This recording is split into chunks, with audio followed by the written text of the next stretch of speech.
Most people assume that inside an organization they are being evaluated. They're not. They are being used. And those two things are very different. In the last episode, we talked about why being good at your job doesn't automatically move you forward. There is a harder truth underneath that.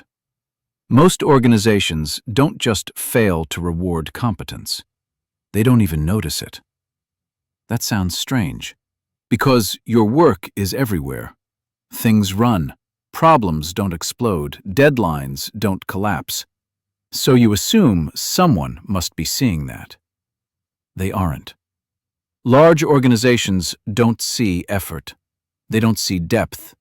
They don't see internal struggle or quiet problem solving or the mental cost of keeping things stable. They only see what travels upward. And most real work does not travel upward. It dies exactly where it is done. Here's the part people don't like to hear. If your work makes the system feel calm, the system stops looking at you. Calm is not a signal. Calm is an absence of noise. Organizations don't track absence. They track disturbance. Think about how attention actually moves. Meetings don't happen because things are working. They happen because something feels risky. Emails don't escalate because someone is competent. They escalate because someone is uncomfortable. Visibility is created by friction. And if you remove friction from the system, you remove yourself from its field of view. This is why reliance is dangerous. When the system relies on you, it stops evaluating you. It assumes you'll be there. It assumes you'll absorb complexity. It assumes you'll keep things from breaking. Reliance creates dependency. Dependency freezes movement. You are no longer a candidate. You are infrastructure. And infrastructure is never promoted. Infrastructure is maintained. This is why many capable people feel a specific kind of confusion. They are trusted with more responsibility, but not more authority. They are pulled into more problems, but not more conversations.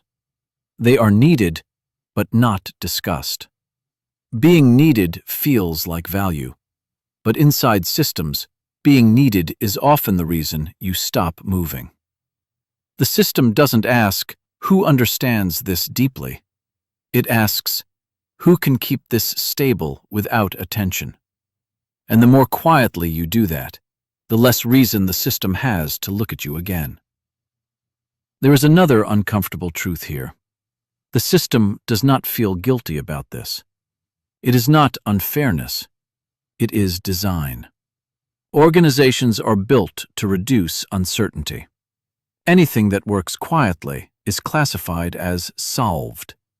Solved things are ignored. You don't get promoted for solving problems. You get promoted for forcing the system to acknowledge a problem.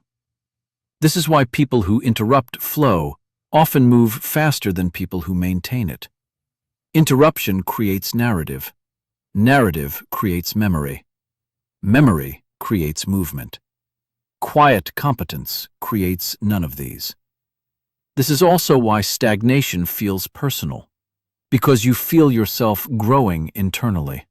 You feel your understanding deepen. You feel your capacity increase. But externally, nothing changes. That disconnect is brutal, because it makes you question yourself.